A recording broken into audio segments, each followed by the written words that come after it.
আসসালামু আলাইকুম সুপ্রিয় দর্শক, আপনাদের সকলকে শুভেচ্ছা জানিয়ে শুরু করছি আজকের এনটিভি ইউরোপ নিউজ। সাথে আছি মোহাম্মদ আবু তালেব। সংবাদের শুরুতেই জানিয়ে দেব আজকের প্রধান শিরোনামগুলো।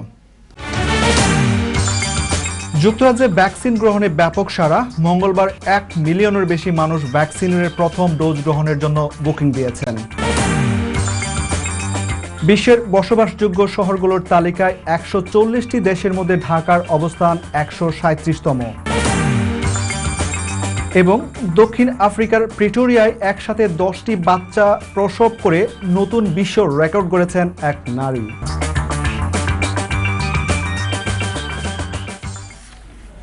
শুনছিলেন শিরোনাম, এবার বিস্তারিত। শুরুতেই ব্রিটেন প্রসঙ্গ। করোনার মোকাবেলায় যুক্তরাজ্যের ভ্যাকসিন কার্যক্রম বেশ দ্রুত গতিতে এগিয়ে যাচ্ছে। গতকাল থেকে 25 থেকে 29 বছর বয়সীরা ভ্যাকসিনের প্রথম ডোজ গ্রহণের জন্য বুকিং দিতে পারছেন। সংবাদ মাধ্যম স্কাই নিউজ জানিয়েছে মঙ্গলবার রেকর্ড সংখ্যক মিলিয়নের বেশি মানুষ ভ্যাকসিনের প্রথম ডোজ গ্রহণের জন্য বুকিং দিয়েছেন। এ ব্যাপারে NHS ইংল্যান্ডের chief executive sir Simon Stevens বলেন, 25 থেকে 29 বছর বয়সীর ক্ষেত্রে ভ্যাকসিন বুকিং ব্লকবাস্টার পর্যায়ে পৌঁছেছে। এদিকে যুক্তরাজ্যে ভ্যাকসিনের প্রথম ডোজ নিয়েছেন 4,57,03,517 জন। উভয় ডোজ নিয়েছেন 2,82,27,362 জন। On how that should be taken forward, and then we'll follow that clinical advice. We have enough supply to be able to vaccinate children, should that be the clinically advised thing to do. We now have a vaccine that's approved for the use of children aged 12 and over, but I want to make sure this is all done on a clinically based, following the clinical advice, to make sure that we get this country out of this pandemic as safely as we can. এদিকে যুক্তরাজ্যের police কর্মকর্তাদের vaccine প্রদানের ক্ষেত্রে অগ্রাধিকার দেওয়া হয়নি, এতে তারা নিজেদের বঞ্চিত মনে করছেন, এমনটাই মনে করছেন পুলিশ ফেডারেশনের চেয়ারম্যান জন অ্যাপ্টার। মিস্টার অ্যাপ্টার বলেছেন, তিনি ভ্যাকসিনের অগ্রাধিকার তালিকায় পুলিশ কর্মকর্তাদের রাখার জন্য স্বরাষ্ট্রমন্ত্রীকে চাপ দিয়েছিলেন। সংবাদ মাধ্যম বিবিসি জানিয়েছেন, মন্ত্রীরা ভ্যাকসিন অ্যাডভাইজারি বডির কাছে তদবির করেছিলেন যাতে পুলিশ কর্মকর্তাদের অগ্রাধিকার দেওয়া হয়। তবে স্বরাষ্ট্রমন্ত্রী প্রীতি প্যাটেল জানিয়েছেন, ভ্যাকসিনের প্রদানের ক্ষেত্রে সরকারের সিদ্ধান্ত মেনে নিতে হবে, এক্ষেত্রে পুলিশ কর্মকর্তারা ব্যতিক্রম নয়। ধনী দেশগুলো যদি এখনই তাদের কাছে থাকা বাড়তি টিকার বড় একটি অংশ দরিদ্র দেশগুলোতে না পাঠায়, তাহলে করোনা ভাইরাস টিকার লাখ লাখ ডোজ নষ্ট হয়ে যেতে পারে বলে সতর্ক করেছে ইউনিসেফ। সংবাদ মাধ্যম জানিয়েছে, জাতিসংঘের এই শিশু বিষয়ক তহবিল বলছে, সারা বছর ধরেই কোভিড টিকার বিঘ্নহীন সরবরাহ দরকার, কারণ একেবারেই সব টিকা প্রয়োগ করতে পারার সংস্থার দরিদ্র দেশগুলো নেই। যুক্তরাজ্য সহ বেশ কয়েকটি দেশ এরই মধ্যে তাদের বাড়তি ডোজ দান করার প্রতিশ্রুতি দিয়েছে। তবে দেশগুলোকে এখন সেসব ডোজ দ্রুত সরবরাহে তাগিদ দেওয়া হচ্ছে। ধনী দেশগুলোকে এখনই টিকা দান করতে ইউনিসেফের অনুরোধে বিলি আইলিস ও ডেভিড বেকহামের মতো তারকারাও সংহতি জানিয়েছেন। বিশ্বের বসবাসযোগ্য শহরগুলোর যে নতুন তালিকা প্রকাশ করেছে ইকোনমিস্ট ইন্টেলিজেন্স ইউনিট, তাতে বাংলাদেশের ঢাকার অবস্থান হয়েছে নিচের দিক থেকে 4 নম্বর। 2021 সালের এই তালিকার 140টি দেশের মধ্যে ঢাকার অবস্থান হয়েছে 137তম। তালিকায় ঢাকার নিচে রয়েছে পাপুয়া নিউগিনির পোর্ট মোরেসবি, নাইজেরিয়ার লাগোস এবং সিরিয়ার দামেস্কো। ইকোনমিস্ট ইন্টেলিজেন্স ইউনিটের জরিপ অনুযায়ী বসবাসের জন্য সবচেয়ে আদর্শ শহর হলো নিউজিল্যান্ডের অকল্যান্ড, এরপরে রয়েছে জাপানের ওসাকা, অস্ট্রেলিয়ার অ্যাডিলেড, নিউজিল্যান্ডের ওয়েলিংটন ও জাপানের টোকিও। বসবাসের যোগ্য শহর বিবেচনায় 5টি বিষয় আমলে নেওয়া হয়। এগুলো হলো স্থিতিশীলতা, স্বাস্থ্যসেবা, সংস্কৃতি ও পরিবেশ, শিক্ষা এবং অবকাঠামো। মোট 100 নম্বরের ভিত্তিতে এই বিশ্লেষণ করা হয়। ব্রিটেনের ওয়েস্ট ইয়র্কশায়ারের ব্রাডফোর্ডের বাংলাদেশি ইয়ুথ অর্গানাইজেশন ঈদ পুনর্মিলনী ও সপ্তাহব্যাপী খেলাধুলার পুরস্কার বিতরণী অনুষ্ঠান সফলভাবে সম্পন্ন হয়েছে। বিস্তারিত থাকছে আমাদের ব্রাডফোর্ড প্রতিনিধি শেখ মোহাম্মদ লায়েক মিয়ার রিপোর্টে। ব্রিটেনে লকডাউন শিথিল হওয়ায় শিশু কিশোরদের পুনরায় উজ্জীবিত করতে কমিউনিটি অর্গানাইজেশনগুলোর পক্ষ থেকে নেওয়া হয় বিশেষ পদক্ষেপ। এরই ধারাবাহিকতায় ব্রিটেনের ওয়েস্ট ইয়র্কশায়ারের ব্র্যাডফোর্ডের বাংলাদেশি ইয়ুথ অর্গানাইজেশনের পক্ষ থেকে সপ্তাহব্যাপী হলিডে অ্যাক্টিভিটির আয়োজন করা হয়। To work with BYO for the last 38 years, I believe, and I've had to put up with this man for 38 years. Imagine. Anyway, me and Faz Goda, we are really happy to be here, and it's great to see everybody. All the children here today have a great time, right? And Eid Mubarak to all of you, and cheers. বিভিন্ন প্রতিযোগিতার মাধ্যমে শিশু কিশোরদের শারীরিক মানসিক বিকাশ ও প্রাণোজ্জ্বল রাখতে কঠোর পরিশ্রমে ব্যস্ত ছিলেন ভলেন্টিয়ার ও বিওয়াইও কর্তৃপক্ষ। Educational activities with all the kids here, and we've encouraged them all to come out, especially with the pandemic easing down. We really hope all the kids have enjoyed themselves. বিভিন্ন প্রতিযোগিতায় অংশগ্রহণ করতে পারায় আনন্দিত লক্ষ্য করা যায় শিশু কিশোরদের। এক সপ্তাহব্যাপী football, badminton, table tennis, bouncy castle, karate প্রশিক্ষণ, cake baking, art and craft সহ বিভিন্ন খেলাধুলার পুরস্কার বিতরণ করা হয়। বাংলাদেশি কমিউনিটির শিশু কিশোরদের সামাজিক অবক্ষয় থেকে বিরত রাখতে এ ধরনের অনুষ্ঠানের ধারাবাহিকতা অব্যাহত রাখার অঙ্গীকার বিওয়াইও কর্তৃপক্ষের। ব্রিটেনের ওয়েস্ট ইয়র্কশায়ারের ব্র্যাডফোর্ড থেকে শেখ মোহাম্মদ লায়েক মিয়া, NTV। দর্শক, এবার কমিউনিটি প্রসঙ্গ।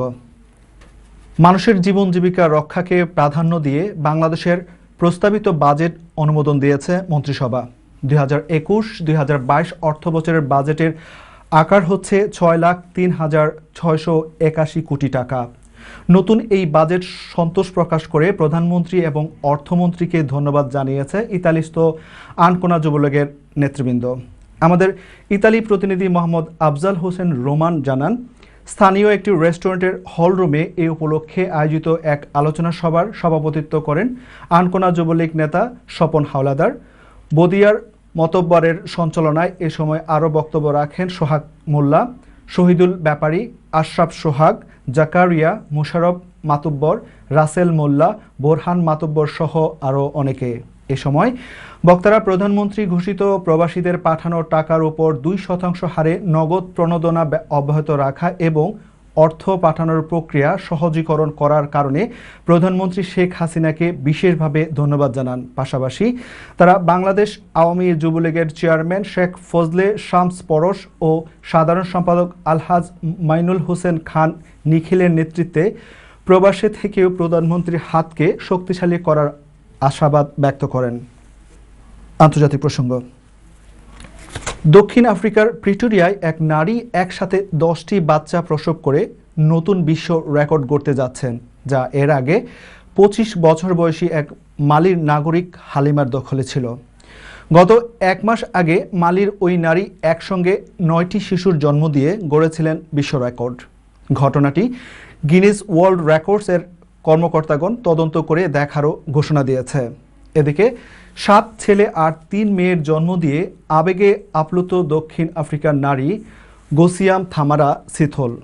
উল্লেখ্য, 2009 সালে যুক্তরাষ্ট্রে 8টি শিশু জন্মগ্রহণকারী এক মহিলার বেঁচে থাকার ঘটনা একক জন্মের সময় সবচেয়ে বেশি বাচ্চাদের গিনেস ওয়ার্ল্ড রেকর্ড রয়েছে। আমেরিকার ধনকুবেররা যে কত সামান্য আয়কর দিয়েছেন সে বিষয়ে চাঞ্চল্যকর তথ্য ফাঁস করে দিয়েছে একটি সংবাদ ওয়েবসাইট। তারা দাবি করছে দেশটির অভ্যন্তরীণ রাজস্ব সেবা ব্যবস্থার নথি থেকে তারা এই তথ্য পেয়েছে। প্রবাবলিকা সংবাদ ওয়েবসাইটটি বলছে বিশ্বের কয়েকজন শীর্ষ ধনীর আয়কর রিটার্ন তারা দেখেছে, যাদের মধ্যে রয়েছেন জেফ বেজোস, ওয়ারেন বাফেট এবং ইলন মাস্ক। এই ওয়েবসাইটে অভিযোগ করা হয়েছে অ্যামাজনের জেফ বেজোস 2007 এবং 2011 সালে কোনো আয়কর দেননি, আর টেসলার মালিক ধনুকুবের ইলন মাস্ক কোনো আয়কর দেননি 2018 সালে। হোয়াইট হাউসের একজন মুখপাত্র এই তথ্য ফাঁস করাকে অবৈধ বলে বর্ণনা করেছেন এবং FBI ও কর কর্তৃপক্ষ বিষয়টি তদন্ত করে দেখছে। দর্শক, সময় হলো একটি বিজ্ঞাপন বিরতির। ফিরে এসে থাকছে বাংলাদেশ প্রসঙ্গ। চলতি অর্থবছরে বাংলাদেশের জিডিপির প্রবৃদ্ধির হার 5.1% হবে বলে পূর্বাভাস দিয়েছে বিশ্বব্যাংক। তবে অর্থমন্ত্রী আ.হ.ম মুস্তফা কামাল এ পূর্বাভাস নাকচ করে বলেছেন, সংশোধিত লক্ষ্যমাত্রায় 6.1-এর চেয়ে বেশি প্রবৃদ্ধি অর্জিত হবে। বিস্তারিত থাকছে রিপোর্টে। বিশ্বব্যাংক বলছে, বাংলাদেশ চলতি অর্থ বছরে সংশোধিত লক্ষ্যমাত্রা অনুযায়ী জিডিপির প্রবৃদ্ধি অর্জন করতে পারবে না। এই প্রবৃদ্ধি হতে পারে 5.1%। জাতীয় সংসদে চলতি অর্থ বছরের জিডিপির প্রবৃদ্ধির লক্ষ্য ধরা হয়েছিল 8.2%। পরে সংশোধিত লক্ষ্যমাত্রা ধরা হয় 6.1%। এই লক্ষ্যমাত্রা অর্জিত হবে দাবি করে অর্থমন্ত্রী বলেন, বিশ্বব্যাংকের পূর্বাভাস বাস্তবসম্মত হয় না। বিশ্বব্যাংক যা বলে এ পর্যন্ত মিলেছে কিনা, এবং যদি +-5% 10% হয়, আমরা সেখানেও আমরা মিল খুঁজে পাই না।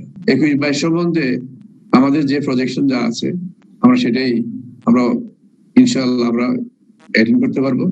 এমনকি এখন চলমান যে বছরটি আছে, বছরের শেষের দিকে আমাদের মে-জুন মাসে আমাদের যেভাবে আমাদের সামষ্টিক অর্থনীতির প্রতিটি গতিধারা টার্ন অ্যারাউন্ড করেছে, আমরা বিশ্বাস করি যে 6.1% অনেক উপরে আমরা ইনশাআল্লাহ অর্জন করতে পারবো, এবং এই অর্জনটি সাউথ এশিয়া এবং সাউথ ইস্ট এশিয়ার সবার উপরে হবে।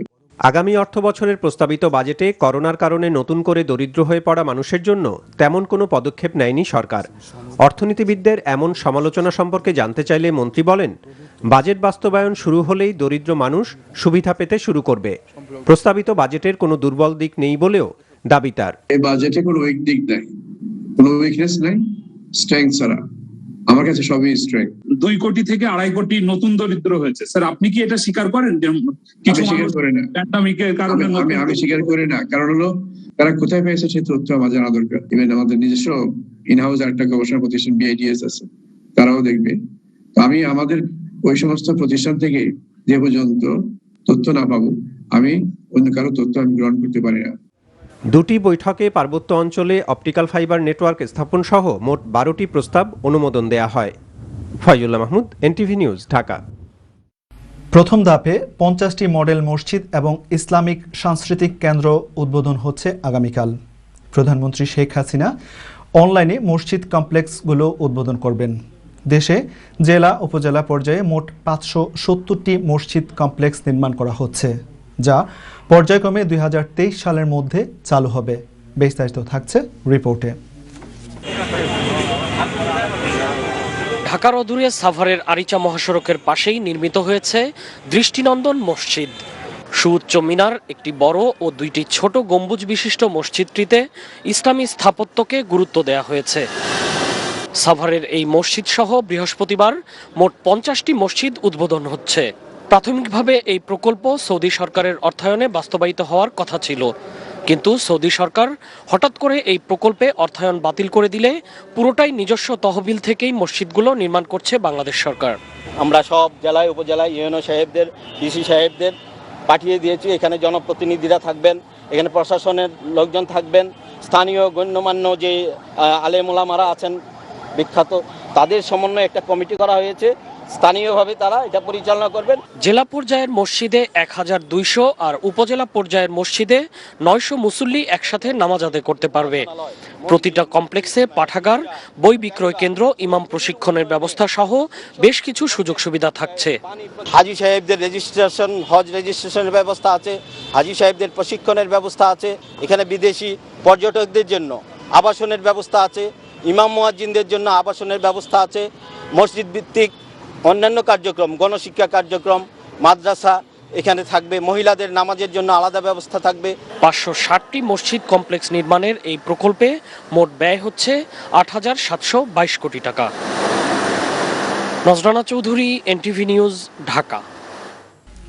দর্শক, সংবাদ শেষ করব, তার আগে আরেকবার জানিয়ে দিচ্ছি শিরোনামগুলো। যুক্তরাজ্যে ভ্যাকসিন গ্রহণে ব্যাপক সাড়া। মঙ্গলবার 1 মিলিয়নের বেশি মানুষ ভ্যাকসিনের প্রথম ডোজ গ্রহণের জন্য বুকিং দিয়েছেন। বিশ্বের বসবাসযোগ্য শহরগুলোর তালিকায় 140টি দেশের মধ্যে ঢাকার অবস্থান 137তম। এবং দক্ষিণ আফ্রিকার প্রিটোরিয়ায় একসাথে 10টি বাচ্চা প্রসব করে নতুন বিশ্ব রেকর্ড গড়েছেন এক নারী।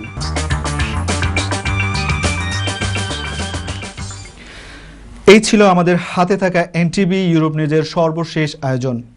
এই খবরের ভিডিও সহ আপডেট জানতে ভিজিট করুন ইউরোপ এনটিভি অনলাইন www.europeantv.com। সাথে থাকার জন্য ধন্যবাদ সবাইকে। আল্লাহ হাফেজ।